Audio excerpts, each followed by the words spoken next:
무서운 사람 쇠비. 분노한 모영애는 미친듯이 말을 달리며 낭랑의 여기저기에 불을 싸질렀지만 낭랑의 관리들은 큰 거리들이 온통 잿더미로 변할 때까지 누가 왜 불을 질렀는지도 알지 못했고, 알고 나서도 모영애의 일행 중 단 한 사람도 잡아들이지 못했다. 오히려 더위를 포함해 모영의 일행에서 목숨을 잃은 관리와 군사가 수백 명에 이르자 낭랑태수 유고는 이 사건이 조정에 알려지지 않도록 애썼다. 하지만 이 사건은 이내 최비에게 알려져 결과적으로 유곤의 운명을 흔들고 말았다. 최비는 처음 세상에 나올 때부터 천하의 주목을 받은 인물이다.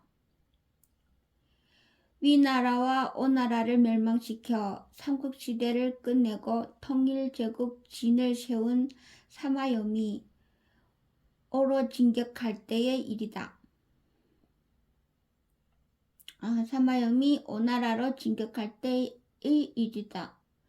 오나라 군사를 치기 위해서는 장강을 건너야 했는데 반드시 건너야 할 그곳 강의 중앙에 낡은 패선이 수도 없이 떠 있어 도무지 배를 타고 건널 방법이 없었다.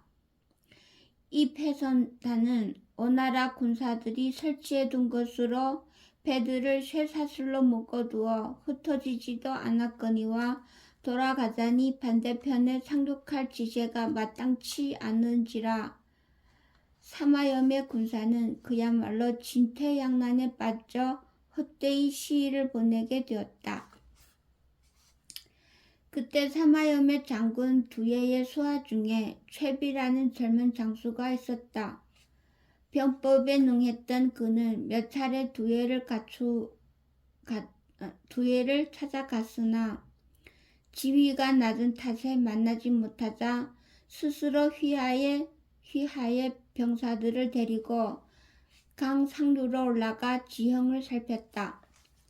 그리고는 나무를 베어 수십 개의 기름 뗏목을 만든 다음 불을 붙여 아래로 떠내려 보냈다.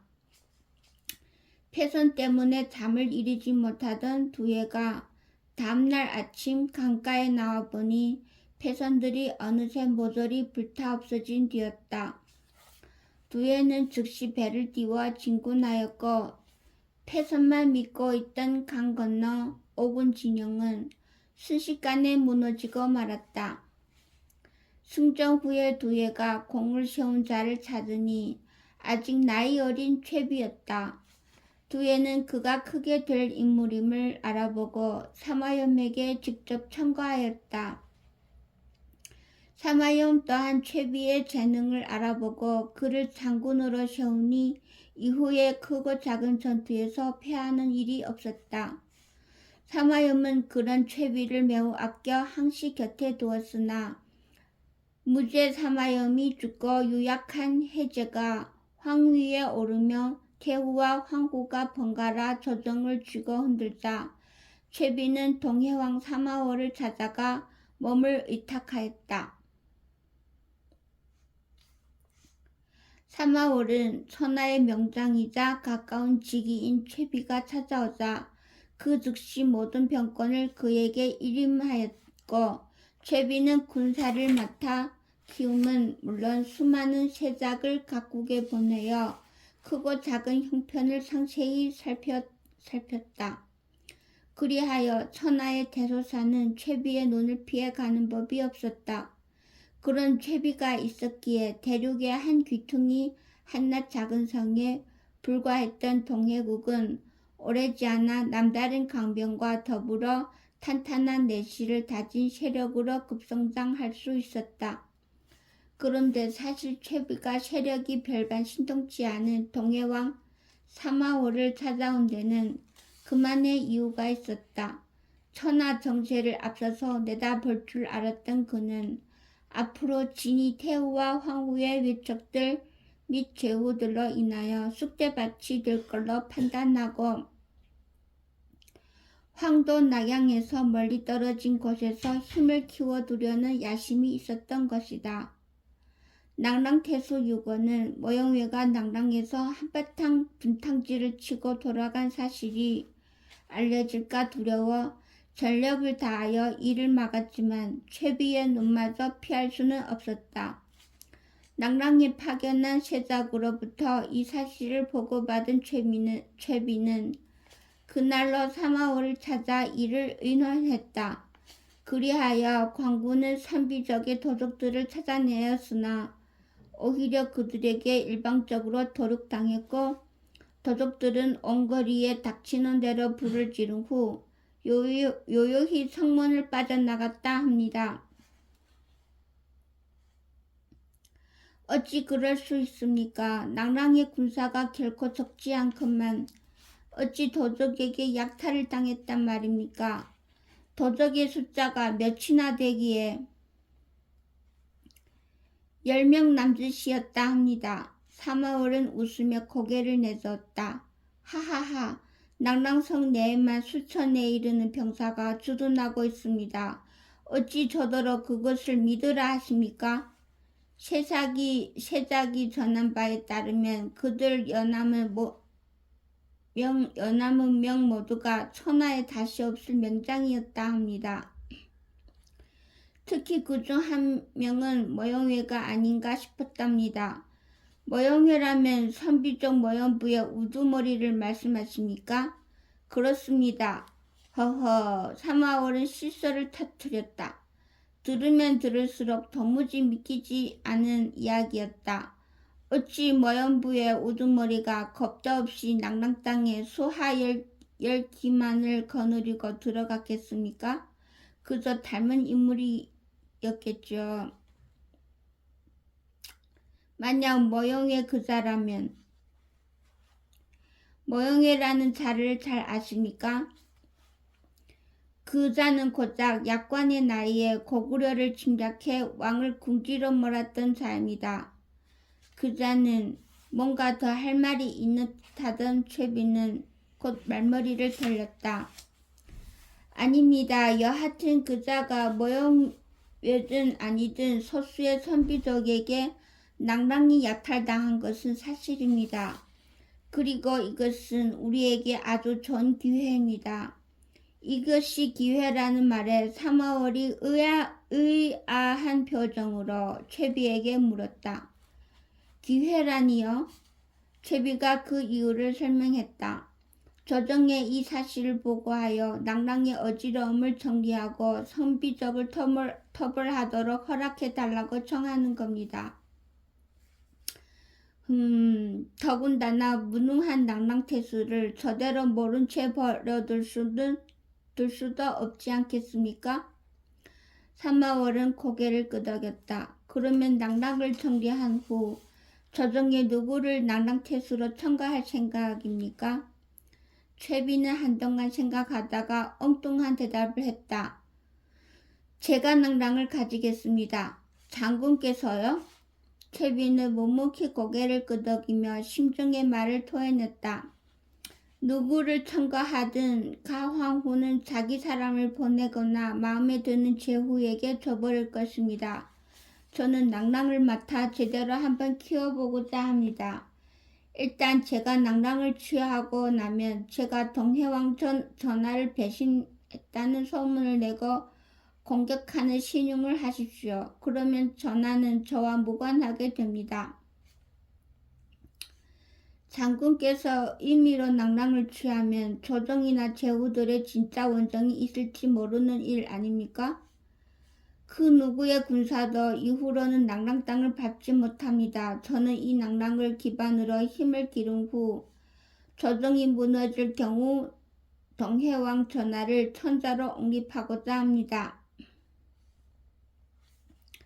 순간 사마월은 숨이 멎는 것 같았다. 한참이나 숨을 고르느라 애쓰던 동해왕 사마월은 급히 고개를 끄덕였다. 장군의 말씀을 따르겠습니다. 이로써 둘 사이의 대화는 끝났다. 사마월은 최비의 말대로 황도 낙양으로 올라가 선비족의 낭랑을 마음대로 유린하였으며 낭랑태수는 무능하여 이대로 있으면 낭랑이 선비에게 넘어가는 건 불을 보듯 훤하다고 주장했다.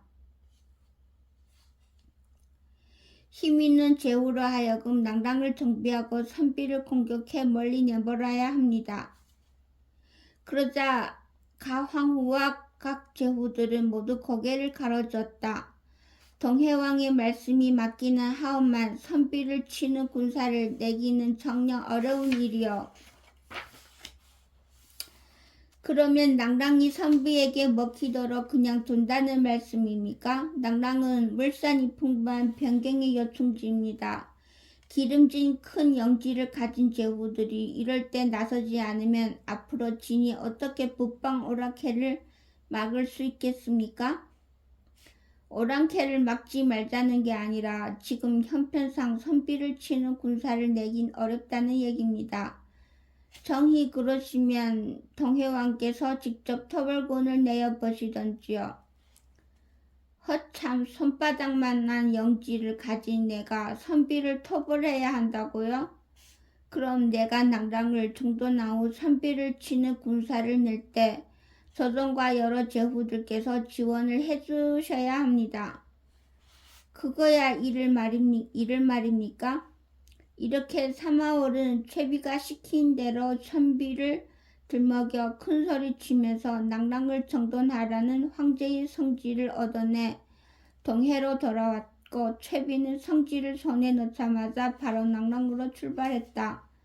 저기가 낭랑성이군. 최비는 낭랑성이 내려다 보이는 언덕 위에 서서 지세를 살폈다. 모형의 일당에 의해 불타버린 거리는 아직 시커멓게 그을린 채 볼썽사나운 모습을 드러내고 있었지만 동서남북으로 뚫린 낭랑의 교통로는 군략가인 그의 마음에 쏙 들었다.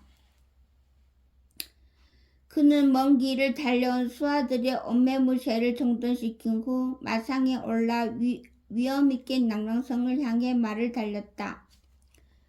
멈춰라. 태수부의 교위는 어딘지 이제껏 보아오던 수많은 사람들과는 전혀 느낌이 다른 일단의 군마를 대하자 주눅이 드는 것 같은 느낌이었다. 수고 많소. 우두머리인 듯 싶은 사나이는 말에서 내려 인사를 청했다. 이런 태도를 보이는 사람들은 대개 평민이거나 관리라고 해도 하급 관리들이었지만 이상하게도 공손하기 짝이 없는 우두머리 뒤에 버티고 선 수하들은 위풍당당하기만 했다. 무슨 일로 왔는가? 저는 낙양에서 온 사람이요. 우두머리는 여전히 자신을 낮추었지만 교위는 어딘지 이상한 느낌이 들었다. 흔히 볼 수 있는 인물들이 아니었다. 하지만 우두머리의 공손한 태도가 자꾸 혼란을 일으켰다. 교위는 찔러보는 식으로 냅다 고함을 찔렀다. 뭐하는 자이며 저 뒤에 수하들은 어찌 건방지게 말에서 내리지 않는가. 최비는 손짓으로 수하들을 말에서 내리게 했다. 그러자 별것 아닌 자들이라는 생각이 든 교위는 본래의 위험을 되찾은 표정으로 거만하게 외쳤다. 태수부에 온 이유를 말하라. 우두머리는 손을 품속에 넣더니 누런 두루마리를 꺼냈다. 이것은 황제의 성지요. 주먹만한 황제의 인장이 눈에 들어오는 순간 교위는 눈이 터져 나올 것만 같았다. 그는 급히 땅바닥에 엎드렸다. 어서 일어나시오. 우두머리는 두루마리를 다시 품에 넣고 교위를 붙들어 일으켰다. 교위는 다시 한번 감당할 수 없는 혼돈에 빠졌다. 황제 아니라 자사의 사자만 와도 태수부의 전 관리들이 벌벌 떨어왔고 사자들은 아수라처럼 들이닥치는 법이었건만 이 사자는 너무도 달랐다. 목을 쳐주십시오. 아니 어서 태수께 고해주시오. 성지를 받을 준비가 되시면 안으로 들겠소. 자, 잠깐만 기다리십시오. 교위는 안으로 뛰었다. 태수는 내전에 있었기에 교위는 내전까지 불이 나게 달려가면서 다급한 목소리로 태수를 불렀다. 무슨 일이냐? 평소에 없던 소동을 감지한 낭랑태수 유건과 그의 처남이자 신복인 평락장군이 놀란 얼굴로 방에서 뛰쳐나오자 교위는 정신없이 소리쳤다. 황제 폐하의 흠차입니다. 순간 유건이 안색이 표변했다. 뭐라? 황제의 흠차? 그렇습니다. 몇 명이나 왔더냐? 군사들을 거느리고 왔나?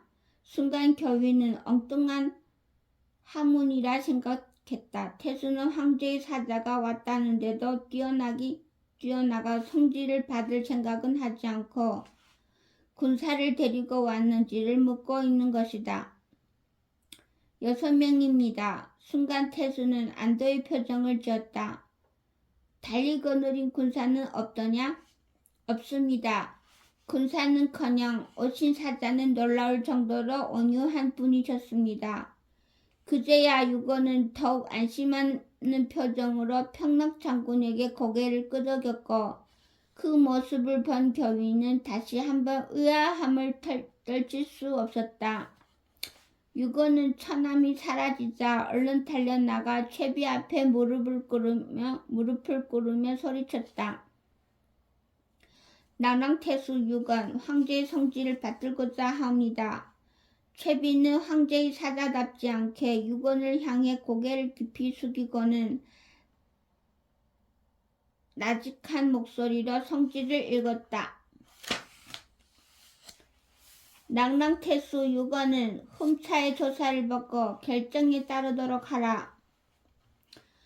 성지는 간단했지만 유건의 온몸은 심하게 떨리고 있었다. 한마디로 사자에게 운명을 맡기라는 내용이었던 것이다. 태수는 일어나시오. 그러다 다음 순간 유건은 뜻밖에도 한껏 부드러운 채비의 목소리를 듣자 갑자기 마음이 한없이 편해졌다. 어떻게든 다룰 수 있는 사람이라는 느낌이 강하게 뇌리를 스쳤다.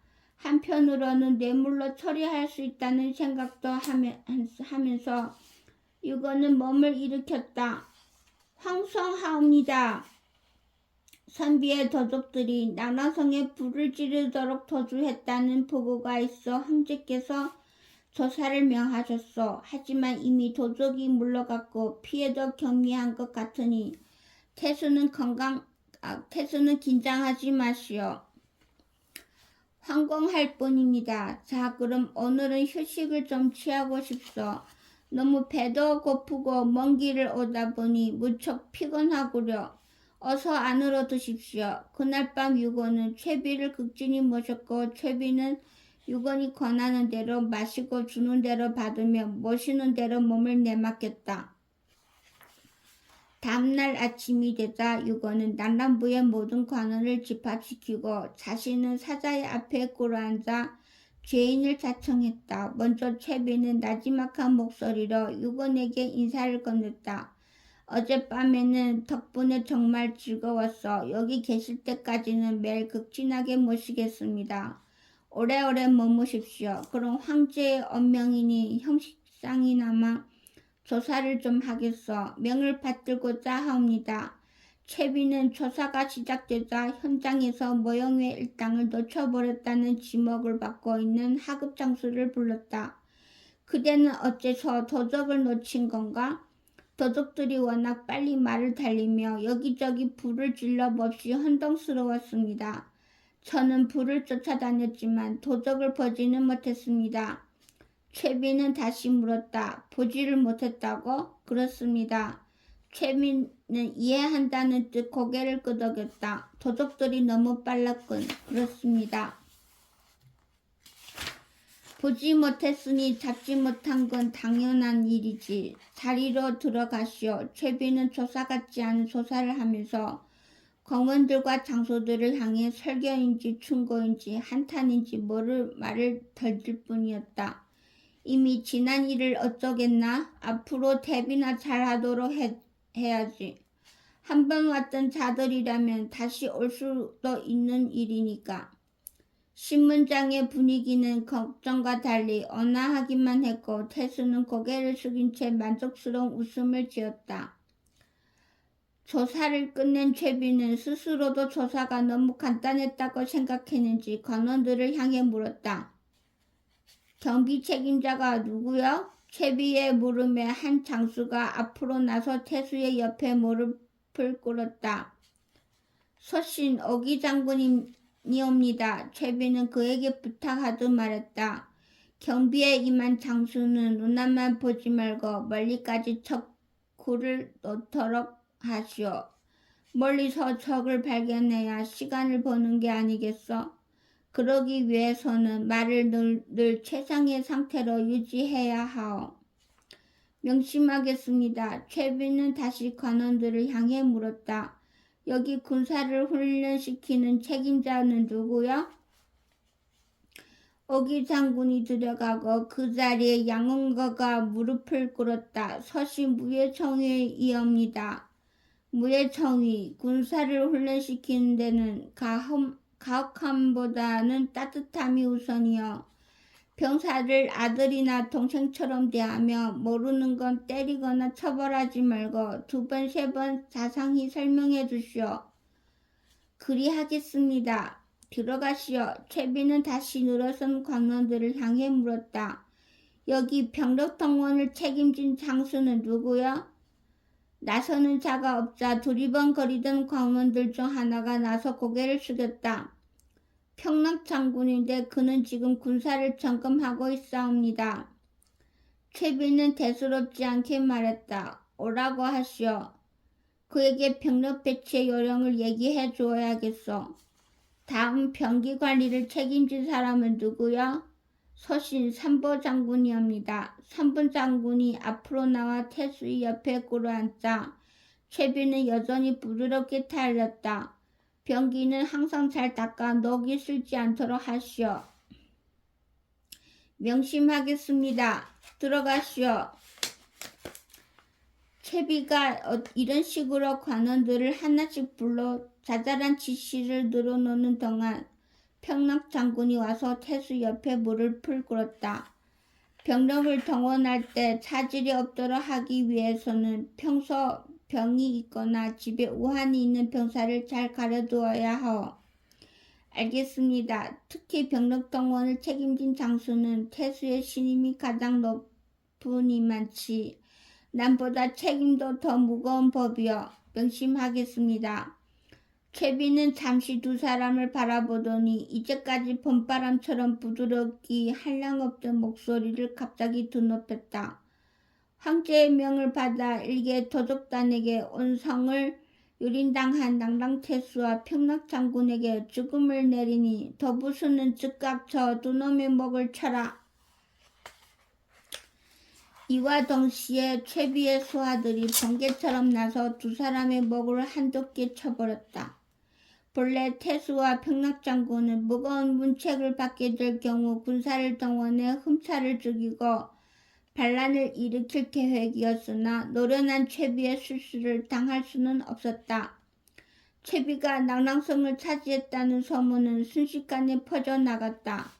사마월은 조정에 최비가 배신하였다고 상주한 후 직접 반군을 토벌한다는 명분을 내걸고 멀리 낭랑성까지 군사를 몰아갔으나 최비를 치는 신유만 하다가 발길을 되돌려 동해로 돌아갔다. 그는 이후에도 여러 차례 조정과 제후들이 군사를 내 최비와 선비를 쳐야 한다는 그는 이후에도 여러 차례 조정과 제후들이 군사를 내 최비와 선비를 쳐야 한다는 소를 올렸으나 이미 기울어진 황실이나 제후들은 동해왕의 상주에 아무 관심이 없었다. 오히려 천하의 인재들이 하나둘 최비를 찾아 몰려들기 시작했다. 황후의 황족들이 암투에 질려 낙향했던 선대 장수들은 물론 직원과 간원을 거듭하다 지쳐버린 문신과 학자들까지도 구름처럼 낭랑으로 모여들었다.